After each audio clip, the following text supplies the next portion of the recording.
Hi all, welcome back to the channel. Today's video takes place in my kitchen, a little odd starting out. I am awkwardly crouching in my kitchen into the viewfinder because I wanted to share a recipe with you all that I found recently on Pinterest, and I really enjoy it. So I think that some of the viewers that watch regularly, that like the low carb, keto videos would enjoy it as well. It is not my recipe, so I will go ahead and post the original recipe I found. I don't know if the person who posted it, if they're the ones who created it, if somebody else created it, I'm not sure. But I will post the original one that I found below. It is called Cheesy Bacon Onion Rings. If you are a fan of onion rings and you have missed them because you do a low carb lifestyle, then you're gonna wanna keep watching this video because these are amazing and they're 3 ingredients. But it requires cheddar cheese or some sort of shredded cheese.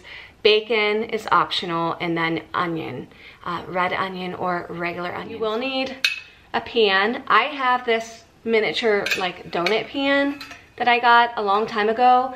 This is what he used in the actual video.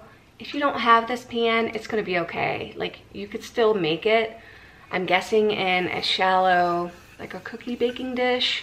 You might not be able to make it circular, but you could kind of add the cheese and the onions and the bacon and maybe kind of get that same effect.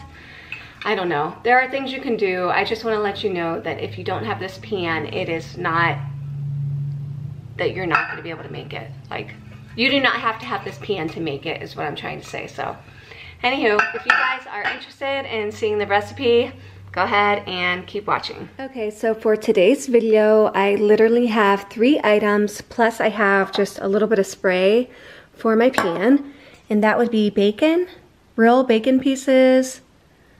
Now, the recipe that I watched originally had cheddar cheese. This is kind of a Colby cheddar blend, and then I have some red onion. And so I'll go ahead and show you quickly how I put these together. I do have to say, I think if I would make this again, this was just a bagged bacon that I got at the store. And for whatever reason, once it cooked up, it almost reminded me more of bacon bits, like the artificial bacon bits, which it's not, it's actually real bacon. However, I don't know, I didn't care for the taste of it as much as I would normal bacon that you would cook in the oven yourself. So take that for what it's worth. I know that this is probably much easier to use. So literally, this is the easiest recipe. All you're gonna do is take and spray your pan.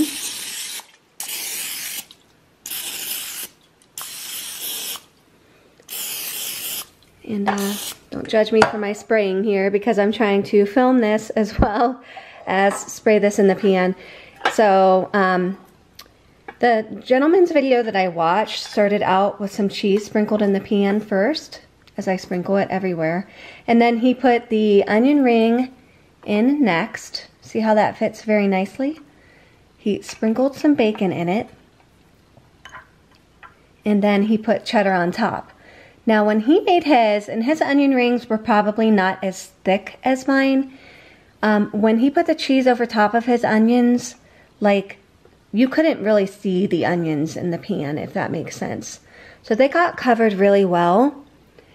Mine you're going to be able to see a little bit just because I cut them a little bit thicker, but that is okay. But essentially that's all that you do. You're going to... So we're just going to put these together. Again, if you do not have this pan, that is okay. You do not have to have this exact pan. You could essentially use a cookie sheet and throw your cheese on a shallow cookie sheet.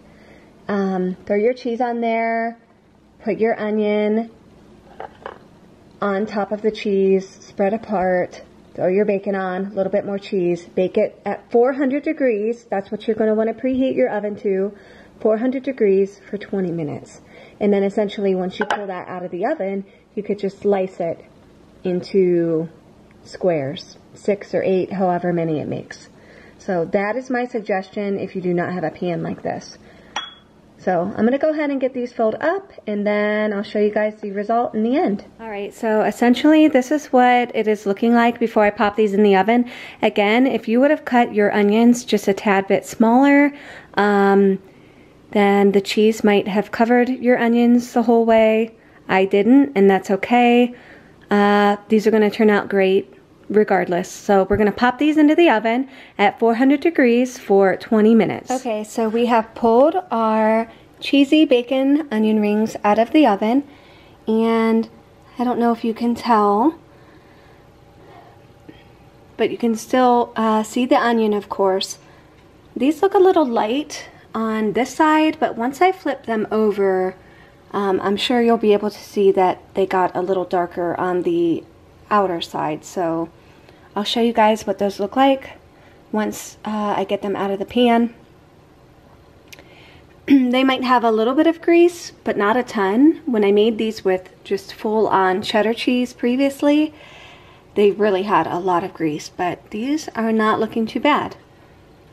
Okay, so I want to show you guys how easily these come out of the pan. Kind of get rid of that cheese that's in the center, and it kind of looks a little bit more like an onion ring. So I'm going to go ahead and get the rest of these out and show you what they look like. Okay, so these are what the onion rings are looking like. They look a little shiny because of the cheese. If you find that yours have a lot of grease on them, just go ahead and take a paper towel, blot it off, just get rid of any excess grease. You're going to notice more grease probably with like full-on cheddar cheese. I did make these with cheddar cheese before, and they turned out really good as well, so I'll probably go ahead and post a photo for you guys to see those ones and how they turned out. These are so good dipped in ranch dressing, so if you're looking for something kind of like onion rings that you miss, I would highly recommend making these.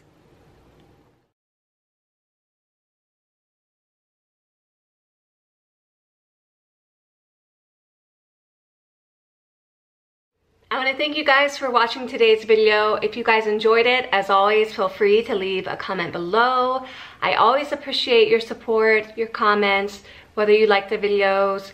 If you like the video, if you're subscribed, if you're not subscribed, doesn't matter. If you're viewing the videos, I appreciate it. Yeah, I appreciate the support of any and everyone who watches the videos that I post.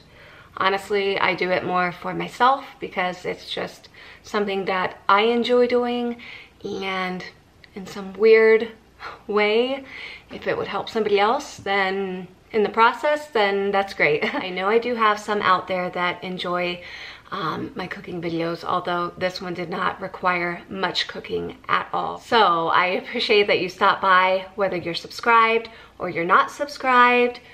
You view, you like it, don't like it, whatever the case. I just appreciate that you stop by and you take the time. So with that said, I hope you all have a great day, and I'll catch you in the next one.